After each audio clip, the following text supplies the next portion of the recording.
Buka di Matius pasal yang ke-7, ayat yang kedua tiga. Pada waktu itulah aku akan berterus terang kepada mereka dan berkata, aku tidak pernah mengenal kamu. Garis bawahi kata mengenal kamu. Enyahlah daripadaku kamu sekalian pembuat kejahatan. Coba kalau belajar firman Tuhan itu, kalau nggak ngerti, kan ini ayat 23. Ini satu perikop kan. Sekarang mulai kita baca di perikop pertamanya. Judulnya apa? Hal pengajaran yang sesat. Ayat 15-nya. Perhatikan baik-baik.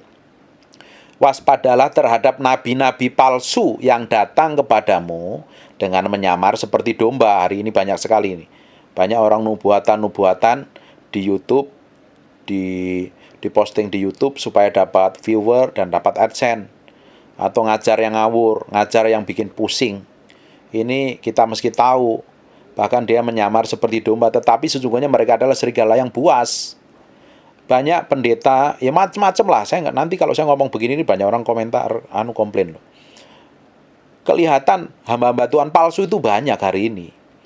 Padahal mereka adalah serigala buas. Serigala buas tujuannya itu apa? Menerkam lah, ambil keuntungan. Dan orang-orang model seperti ini akan kelihatan. Dari mananya? Dari buahnya lah kamu akan mengenal mereka. Buah itu apa sih? Kelakuannya, karakternya, hidupnya. Itu membuktikan. Orang bisa ngomong tentang Tuhan, tapi dari kelakuannya kan membuktikan dia itu cinta Tuhan apa tidak. Bagaimana orang ngomong cinta Tuhan, haleluya, haleluya, tapi simpan kepahitan, benci, dan dendam, emosian dan marah-marah, kan menunjukkan buahnya. Makanya perbuatanmu itu lebih powerful daripada perkataanmu. Itu penting sekali. Kalau hamba Tuhan, kalau ada hamba Tuhan itu benar atau tidak, dicek dulu. Apa sih tujuannya mereka itu? Kan hari ini kan banyak dimurnikan tuh, banyak pendeta-pendeta bikin gereja dengan tujuan uang, dimurnikan, gerejanya bawa blur semuanya. Karena apa? Buahnya kan ketahuan, hasilnya apa? Ketahuan. Lah kalau nabi-nabi palsu ini ngaku nabi loh. Kan ketahuan dari mana buahnya, kelakuannya, perbuatannya. Ayat 16, dari buahnya lah kamu akan mengenal mereka. Dapatkah orang memetik buah anggur dari semak duri, dari buah ara dari buah ara dari rumput duri? Dari buahnya kelakuan. Kalau hamba Tuhan itu murni, yang keluar adalah ketulusan dan kemurnian. Kalau hamba itu jahat, hamba Tuhan itu jahat, yang keluar adalah kemunafikan, keserakahan. Hari ini kan banyak orang bikin gereja tujuannya uang dan persembahan itu banyak sekali. Bahkan saya dulu pernah ditawarin seseorang untuk bikin gereja, nanti persepuluhannya dibagi dua. Saya bilang, kamu nih ngawur, kamu pikir gereja sebagai ladang bisnis. Kalau saya ditawarin, pasti banyak orang lain yang ditawarin loh, yang lebih powerful. Dikasih ini, kasih itu, kasih ini dengan tujuan lain. Nah orang-orang kayak begini kan ngawur. 17, demikian setiap pohon yang baik menghasilkan buah yang baik. Kalau pohon itu baik, buahnya pasti baik. Sedang pohon yang tidak baik, ya hasilnya tidak baik. Tidak mungkin pohon yang baik itu menghasilkan buah yang tidak baik. Kalau pohonnya baik, nggak mungkin menghasilkan buah yang nggak baik. Atau pohon yang tidak baik menghasilkan buah yang baik. Ketahuan persis kelakuannya, karakternya, buah hidupnya kan mencerminkan. Orang ini benar apa tidak? Hidupin firman tulus apa tidak? Lihat aja ceknya setiap mengambil keputusan kelakuannya. Dan setiap pohon yang tidak menghasilkan buah yang baik pasti ditebang dan dibuang ke dalam api.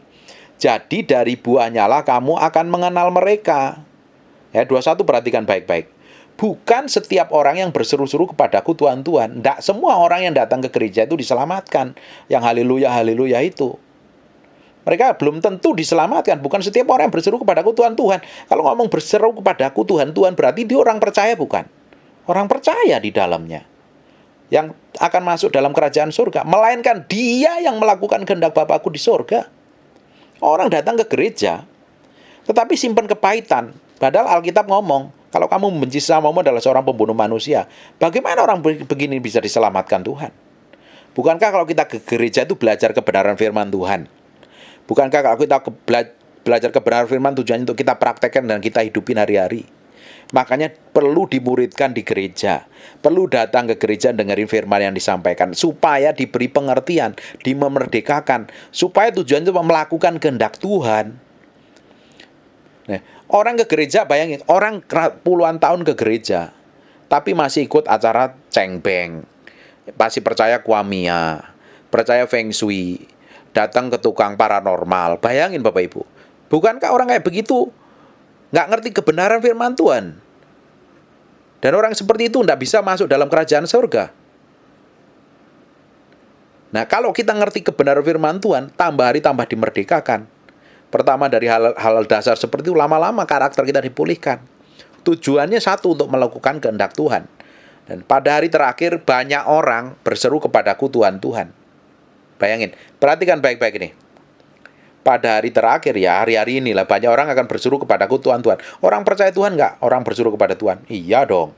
Apalagi mereka bernubuat. Ini kan kalangan pendeta nih, kalangan hamba Tuhan ini. Termasuk saya, Pak Kris, Pak Jan Peter dan lain sebagainya ini. Padahal hari terakhir banyak orang akan berseru kepadaku Tuhan, Tuhan. Bukan, ini ngomong bukankah kami bernubuat dan demi namamu? Ini pelayanannya nubuatan, nabian, dan mengusir setan demi namamu. Ini kerjaan saya itu ngurusirin setan nih. Melayani pelepasan nih. Ngusir setan. Orang diurapin Tuhan nggak? Diurapi loh. Kalau ngusir setan ada urapan. Kalau nggak bisa ngusir setan nanti kayak anak-anaknya Imam Sekewa. Ini kalangan orang yang ngerti kebenaran, ngerti urapan, dan mengadakan banyak mujizat demi namamu, memiliki karunia. Coba perhatikan ayat 23-nya. Pada waktu itu aku berterus terang kepada mereka dan berkata, aku tidak pernah mengenal kamu. Kenapa kok nggak dikenal Tuhan? Bukankah mengusir setan itu kuasanya dari Tuhan? Mengadakan banyak mujizat juga kuasanya sumbernya daripada Tuhan. Bernubuat itu sumbernya daripada Tuhan. Itu kasih karunia yang Tuhan berikan cuma-cuma. Tapi kenapa kok Tuhan berterang, aku tidak mengenal kamu? Mengenal Tuhan itu adalah proses perjalanan kita jadi orang percaya setiap hari. Bukan pemberian, itu proses yang harus kita jalani bersama Tuhan. Bukan karunia. Karunia itu melakukan mujizat, ini segala macam, menyembuhkan, bernubuat, itu karunia-karunia roh. Tapi mengenal Tuhan adalah proses bagian kita yang harus kita, karena kita mencintai dan mengasihi Tuhan. Kalau kita mengenal Tuhan, makanya saya bilang, banyak ngomong bilang, aku kenal Tuhan, aku cinta Tuhan. Bahkan ada lagu, I am a friend of God, I am a friend of... Bener jadi temannya Tuhan nggak? Aku cinta Tuhan, aku kenal Tuhan. Bener nggak Tuhan kenal sama kita? Bener nggak? Bukankah Alkitab ngomong, domba-dombaku mengenal suaraku? Bayangin, pelayanan tapi nggak kenal suara Tuhan, nggak kenal Tuhan, karena nggak memiliki hubungan dengan Tuhan. Bayangin jadi orang Kristen, tahunan di gereja, nggak memiliki hubungan dengan Tuhan, nggak memiliki kedekatan dengan Tuhan. Ketahuan dari mana? Perbuatannya, kelakuannya, sikapnya. Bagaimana ngaku cinta Tuhan? Mulutnya selalu ngomong kotor, ngomong jahat, ngomong jelek, jelekin orang lain, ngomong di belakang. Bagaimana ngakunya cinta Tuhan? Gampang menghakimi orang lain, merasa pintar sendiri, susah ditegur, susah dinasihatin. Gampang fitnah, nuduh, dan lain sebagainya. Bagaimana cinta Tuhan? Simpen kepahitan yang bertahun-tahun. Simpen kejahatan. Kayak begitu. Ya ngomongnya mulutnya ngomong Tuhan. Mulutnya ngomong cinta Tuhan. Tapi dari perbuatannya kan nggak mencerminkan bahwa dia itu orang cinta Tuhan. Makanya tadi di ayat sebelumnya ditulis, kamu akan tahu mereka dari perbuatannya. Perbuatan mencerminkan apa? Bapak Ibu, hari ini perbuatanmu mencerminkan apa? Perbuatan-perbuatan kerajaan Allah atau perbuatan-perbuatan setan? Kebanyakan. Coba dicek masing-masing sebelum nguap. Hari ini, sepanjang hari ini saya melakukan perbuatan mencerminkan kemuliaan Tuhan apa tidak? Nah, kalau kita ini, makanya kita itu perlu bergaul dengan Tuhan. Perlu ngerti firman, perlu dimuridkan, perlu dimentorin. Supaya kita ngerti persis hidup kita ini berjalan dalam ketepatan ilahi apa tidak. Kita ini benar-benar dikenal Tuhan apa tidak. Melakukan pusat kehendak Tuhan atau tidak. Kalau tidak, nanti percuma kita melakukan aktivitas kelihatannya rohani, tapi kita malah ditolak Tuhan. Karena yang utama kita nggak kerjakan. Ngenal Tuhan, ngenal pusat kehendaknya. Banyak orang melakukan aktivitas kelihatannya rohani, tapi tidak memiliki hubungan dengan Tuhan. Banyak orang melakukan aktivitas agamawi, tapi hatinya jauh dengan Tuhan. Bisa fisiknya di gereja, tapi hatinya nggak nyembah Tuhan. Bisa fisiknya beribadah, tapi hatinya penuh rasa sakit hati, benci, dan dendam. Orang model kayak begini, pasti ditolak Tuhan. Bikin mujizat begini nih, ternyata yang dilakukan hanya untuk pusatnya pada diri sendiri. Supaya dilihat orang, bisa dihargain orang, bisa dikenal orang, dan ambil keuntungan dari orang. Orang-orang model begini kan jahat di mata Tuhan. Makanya saya bilang, dengerin baik-baik ini. Apa yang kita kerja, Tuhan itu tidak tertarik dengan apa yang kita kerjakan dan apa yang kita lakukan. Dengerin baik-baik, saya ulang lagi. Tuhan tidak pernah tertarik dengan apa yang kita kerjakan dan apa yang kita lakukan. Tuhan lebih tertarik dengan apa, kenapa kamu mau melakukannya.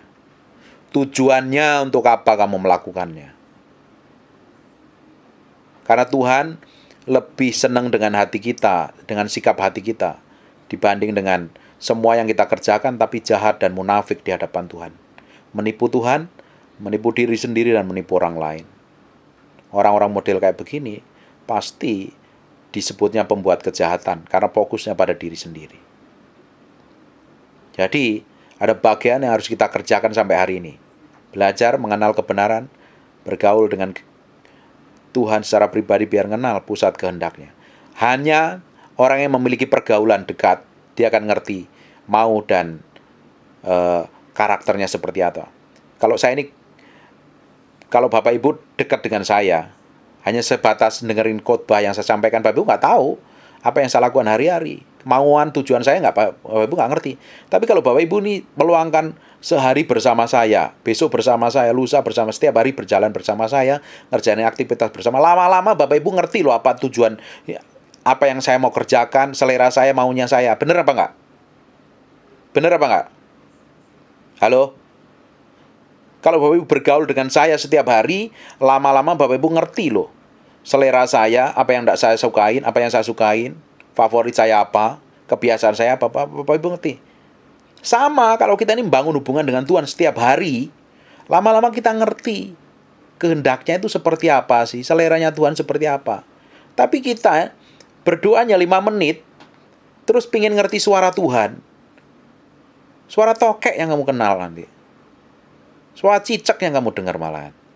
Itu diperlukan waktu bergaul dengan Tuhan. Itu waktu, proses, supaya kita ngerti pusat kehendaknya seperti apa. Amin? Amin? Ada bagian yang harus kita kerjakan.